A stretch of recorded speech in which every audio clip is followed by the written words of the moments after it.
Over the years, the ACLU's commitment to the First Amendment has come under attack, both for the cases we take on and for those we don't. At the ACLU, we are committed to protecting free speech for all, not just those with whom we agree. And that commitment can come into tension with the other work we do defending civil rights and civil liberties. In this episode, we are pulling the curtain back on our history of defending free speech, on the choices we make, and on the conversations that went into those choices. For this episode, I'm handing the mic to At Liberty's former host and current ACLU free speech attorney, Emerson Sykes.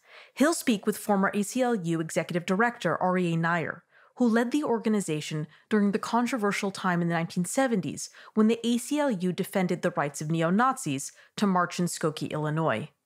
They will address how a multi-issue organization can balance defending the rights of free speech even as it defends the other rights and liberties guaranteed in the Constitution. Aryeh Neier, it is such a pleasure to speak with you. So my name is Emerson Sykes. I'm a senior staff attorney at the ACLU. I'm on our Speech, Privacy, and Technology project. And so I focus primarily on the First Amendment. I work on the First Amendment on college campuses. I work on the right to protest. And I work on sort of the intersection of free speech and racial justice. So it's obviously quite an honor to get to speak with you today, but I wanted to sort of have a conversation about sort of ACLU then and now, connecting to sort of some of the other issues that you've worked on in your career. So sound good? Yes, sounds good. Okay, cool. So you were the executive director of the ACLU about 50 years ago. The ACLU is 100 years old. I work there now. You were there 50 years ago. So I think there's a lot I'm curious about. And here I have to say I'm violating my own rule. As someone who works on the First Amendment for the ACLU, I always say we should never start with the Nazis. But here we are. We're going to start our conversation with Skokie. One of the most noteworthy things that happened while you were director was the Skokie trial. And, the ACLU lost 30,000 members, including my own father. He didn't rejoin again until I joined the ACLU in 2018. But the ACLU was going through controversies when you were at the helm around who we represented, how we think about free speech. And then fast forwarding to today, those issues continue. To be honest, I was hired in the wake of Charlottesville, which many people sort of compare to Skokie in these landmark moments in ACLU history. And I should just say, for those of you who are not familiar, the ACLU decided to represent a group of neo-Nazis who wanted to march through the town of Skokie, Illinois, which had a lot of Holocaust survivors. And in Charlottesville, the ACLU stood up for the organizers of the Unite the Right convening in Charlottesville and said that they at least had the right to a permit, where a day later, tragically, Heather Heyer died. And then as now, we're facing criticism. Some people say we take too many controversial cases. Some people say we take not enough. Some people say the ACLU has lost its way. Others say we're still the same old terrible organization that we always were. And I'm curious, from your perspective, is this, as Yogi Berra might say, deja vu all over again? Or is there actually something new under the sun when it comes to these criticisms and the situation of the ACLU? No, I don't think there's anything new under the sun. I think there were always criticisms of the ACLU. There were people who thought we had lost our way in the 1970s. What happened in the ACLU is that we had an influx of membership during the Nixon years. And many people joined because they were anti-Nixon. And then when we took the Skokie case, even though Skokie was similar in terms of the facts of the case to many other cases we had taken, they weren't aware of that. And they had seen us as a broadly liberal organization and were somewhat shocked to see how we defended free speech for people who called themselves American Nazis. And so I think the people we lost over Skokie, the 30,000 you talk about, they were somewhat shocked by Skokie because it departed from what they knew. People who had been longer-term members knew that we defended free speech for everyone, and they were not shocked by the Skokie case. When we defended the free speech for the Nazis who wanted to march at Skokie, ultimately, they never marched there. Once we had won the case, they were probably frightened that if they went there, there would be many thousands of people opposed to them, and they would be a handful of demonstrators. And so they chose not to go to Skokie. They continued to demonstrate for a short period in a park in Chicago that divided a predominantly African-American neighborhood from a neighborhood populated by East Europeans, because they wanted to exploit racial animosity in that area. And then the little group of Nazis disappeared. No one ever heard of them again. And so we had successfully defended the First Amendment in terms of their right to march, but we did no favor to the group of Nazis themselves. They simply vanished. I want to talk about a few more comparisons between then and now. But one thing that strikes me is that the ACLU at that time, this sort of internal dialogues around these issues, like whether to take a case like Skokie. And I've become really interested in how we sort of talk about our internal discussions around these cases. There's the fundamental issue of how we understand the First Amendment. There's this sort of more strategic question around which cases each organization does and does not take, independent of their legal merits. And I'm reminded of, I actually spoke with one of your former colleagues, Eleanor Holmes Norton, about what it was like to decide to take these cases. And she recounts a story where you came to her asking how she would like to represent George Wallace. He was the Alabama governor. She said, sure. She said, sure. And you said, I was only joking. And she says, I wasn't. And of course, the sort of coda to that story is she did represent George Wallace. Yes. And she won. She represented him in his right to hold a rally at Shea Stadium. But this sort of back and forth between you, a Jewish man who was born in Germany, and Eleanor Holmes Norton, at that time a young Black woman in the late 60s working for the ACLU, deciding whether or not you were going to take on a case representing the arch-racist George Wallace and his right to hold a rally. So I wonder what your recollection of that discussion and that decision was. Well, I recall the discussion. Eleanor was then the assistant legal director for the national organization, and I was the director of the New York Civil Liberties Union. And when Wallace's manager called and asked about representation, I went looking for one of our staff attorneys, and I found him in Eleanor's office. And I asked him about representing George Wallace, and he pointed out that he had a court appearance the next morning and he couldn't do it.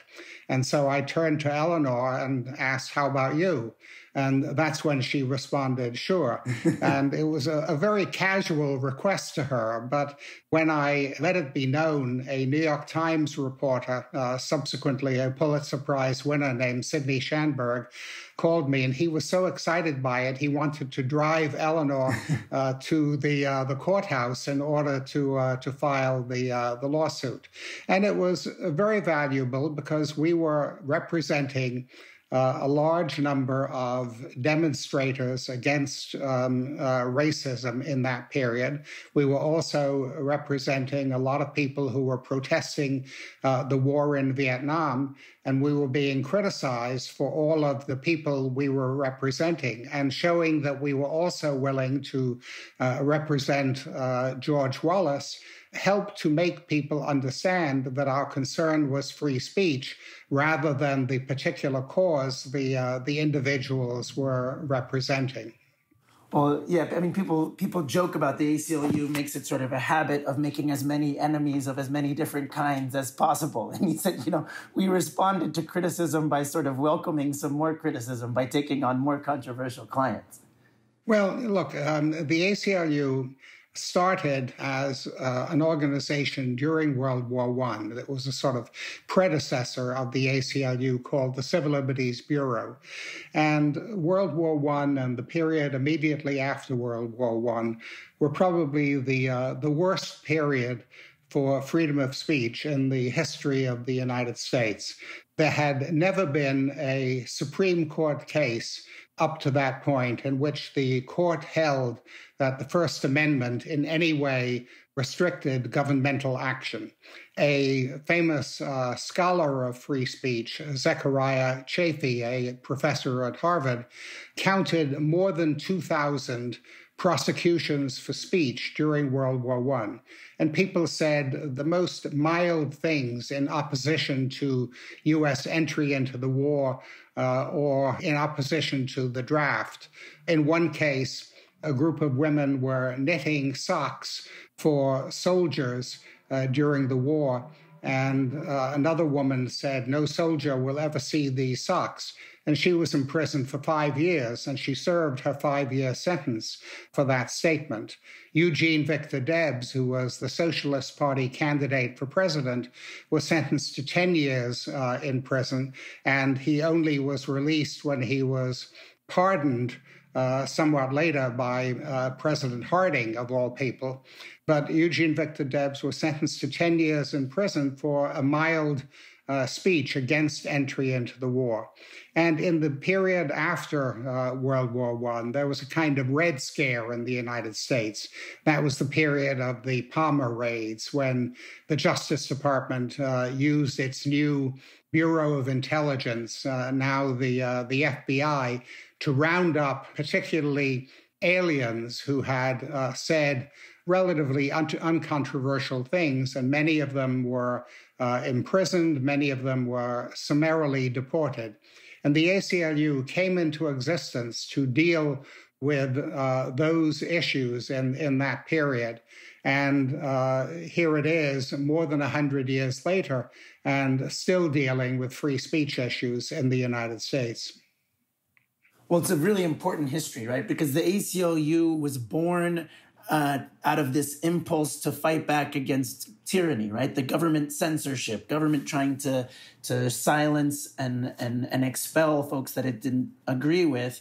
And I think it sort of ties into why we sort of do this work as an organization, but also as individuals. I referred to your background. I, as an African American, having worked all over Africa, sort of come to this work informed by my experience working with activists in places where there isn't a First Amendment and where there aren't robust protections for free speech.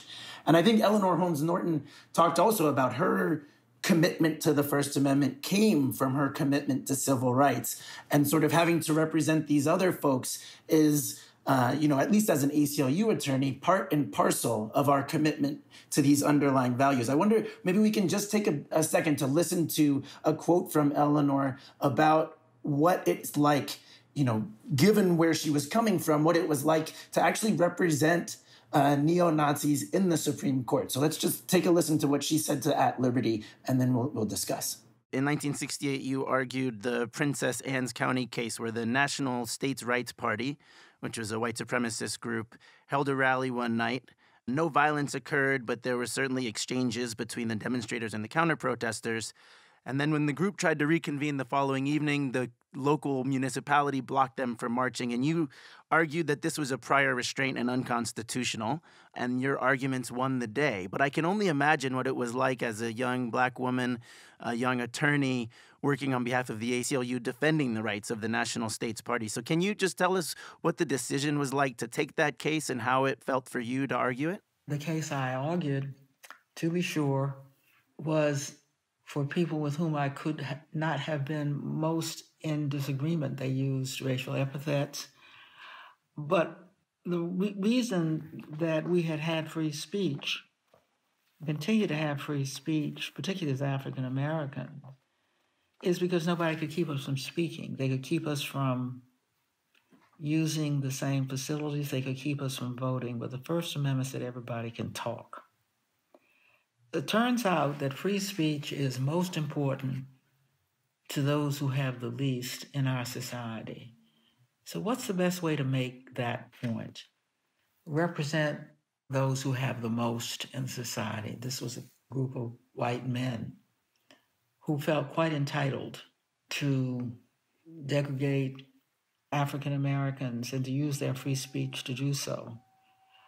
Finally, let me tell you, they could not get over their gratitude at being represented by me. I told them not to worry. It was a special privilege. Eleanor won that case 9-0 in the U.S. Supreme Court.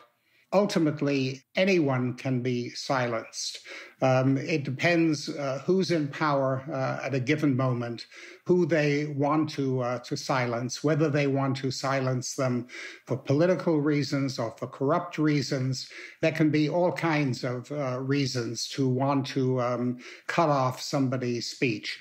And the only way to prevail in free speech cases is to stand for the principle of freedom of speech, to say that freedom of speech cuts across all ideological concerns, all other concerns, and that if anybody is denied the right to speak, it threatens the right to speak of everybody. There are countries which, as you say, it's the essential means of making democracy work.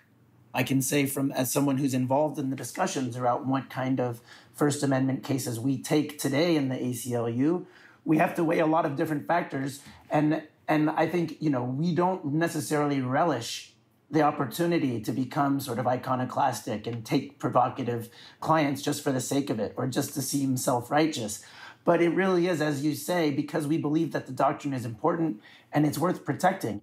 You also founded the Human Rights Watch, which is one of the largest global human rights organizations. You were the head of the Open Society Foundation. And I've also sort of spent my career going back and forth between international and domestic human rights.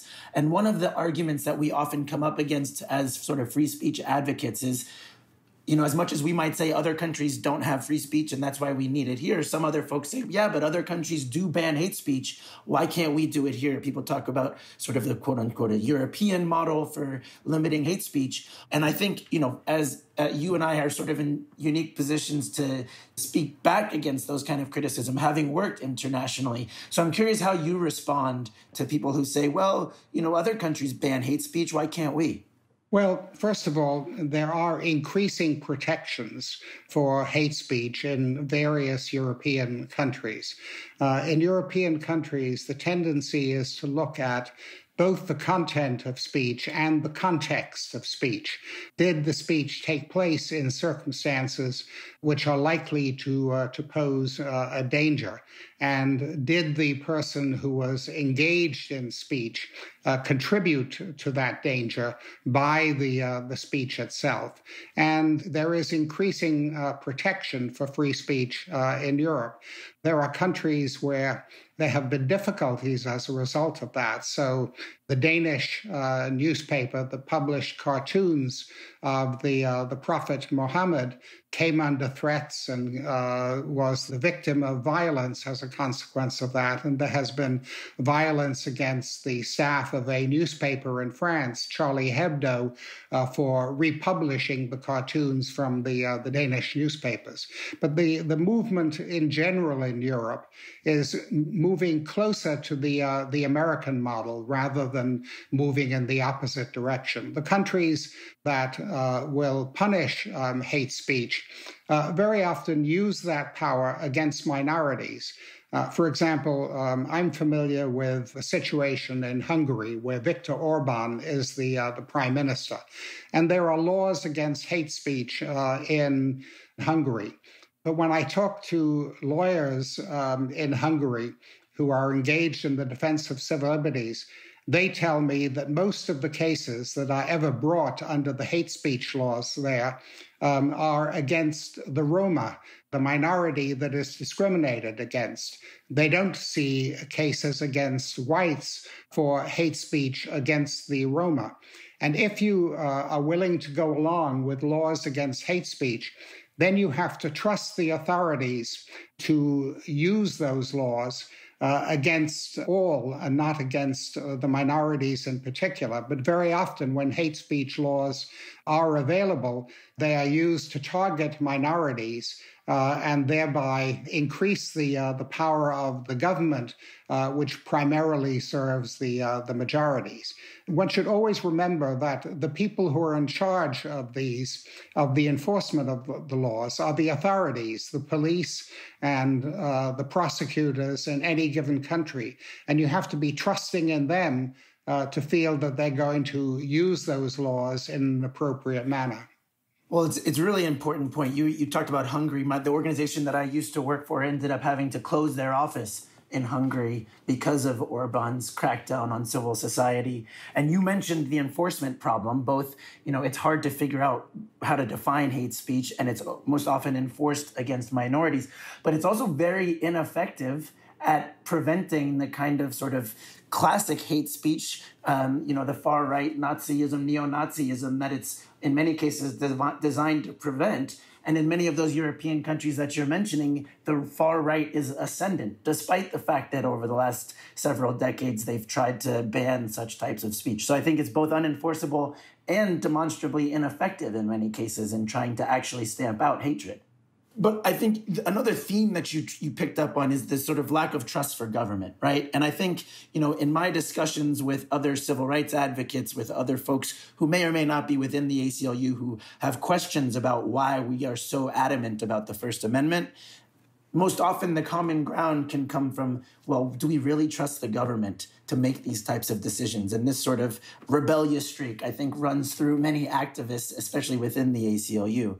But I want to come, and I think that hasn't changed. So when you look at our First Amendment work in the present day, does it look recognizably like the ACLU? Does it look dramatically different than the kind of work that you did when you were there or that you wish that we were doing now? Now, as I look at the ACLU's work today, it seems very much in line with what the ACLU was doing in my way, representing people who are engaged in public protests. We are representing people across a political spectrum. We are engaged in all different parts of the country.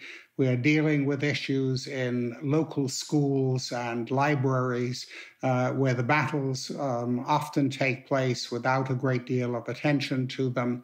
And it seems very much in line with what the ACLU was doing in my day, was doing before my day, and what I hope the ACLU will continue to do going forward. I would say the main difference probably is we didn't have the online issues to deal with in my day. That represents a novelty and complications that we didn't have to consider. Technology has wrought some changes. Some people have argued that free speech is more imperiled now than it was before. Do you agree with that? No, I don't think free speech is more imperiled today than it was in the past. I think the two most dangerous periods for free speech in the history of the United States were the period following World War I, when there was a Red Scare and when there had never been a Supreme Court decision applying the First Amendment to protect freedom of speech. And in the period of post-World War II, when there was another Red Scare led by Senator Joseph McCarthy and the House Un-American Activities Committee and other congressional bodies, in which they tried to make associations with left-wing organizations examples of subversion, and quite a few people went to prison for refusing to answer questions of bodies like the House Un-American Activities Committee. I think those were the two most dangerous periods for the First Amendment in American history. No, I appreciate that note. Some people sort of point to the fact that we have multiple interests that we're balancing and say that it is a handicap in some way. But I think that it's a great source of strength. I mean, as a First Amendment attorney, I could be doing some of the similar work for an organization that only did First Amendment work. But one of my favorite parts about my job is that I'm working on a case right now with the LGBT Rights Project. I'm working on a case right now with the National Prisons Project. I've worked on cases with the Racial Justice Project. So being able to even internally combine our First Amendment work with all of our other issues is among the things that I value most about my position. No, and look, if one thinks in terms of racial justice, it's impossible to further racial justice without strong defense of the First Amendment. People who have been victimized by racial injustice have to be able to associate with others, have to be able to call attention to the abuses they've suffered, have to be able to engage in protests. And First Amendment rights are the critical way of advancing racial justice. In my day at the ACLU, many of the important free speech gains that we made were cases involving the rights of people to demonstrate against racial injustice. Yeah, no, I think, the great strength of our organization is that we cover so many issues, that we're in all 50 states, and that we have this legacy of 100 years behind us, that we've seen crises before. We've responded to national crises. We were built to respond to these types of national crises. But I'm curious, from your vantage point, what you're looking forward to or fearful about in the future of the ACLU. Well, look, I'm not a very good prophet. If you had asked me 10 years ago to predict where we would be today. You didn't have coronavirus on your car? Wrong. I didn't have coronavirus. I didn't have Donald Trump in mind as the president of the United States. I could not have envisioned the way in which the country has developed during the past 10 years. Having said that, I do believe that a number of the issues with which the ACLU is concerned today are still going to be with us for the foreseeable future. You mentioned the online issues so far as freedom of expression is concerned. Clearly, we haven't arrived at good ways of dealing with those issues.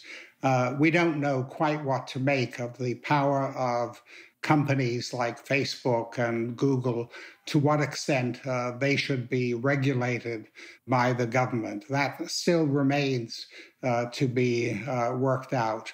We've still got a very long way to go as far as racial justice issues are concerned. So I think a lot of the issues we have today will still be with us for many years to come. Aryeh Neier, thank you so much for taking the time to speak with us. Your insights are always welcome, and we really appreciate all the work you've done and continue to do for us all. Thank you very much. It was a great pleasure to talk to you today. Thanks so much for joining us. If you enjoyed this episode, subscribe to the channel and click the notification bell. Or subscribe to At Liberty wherever you get your podcasts and rate and review the show. We so appreciate the feedback. Until next time, stay strong.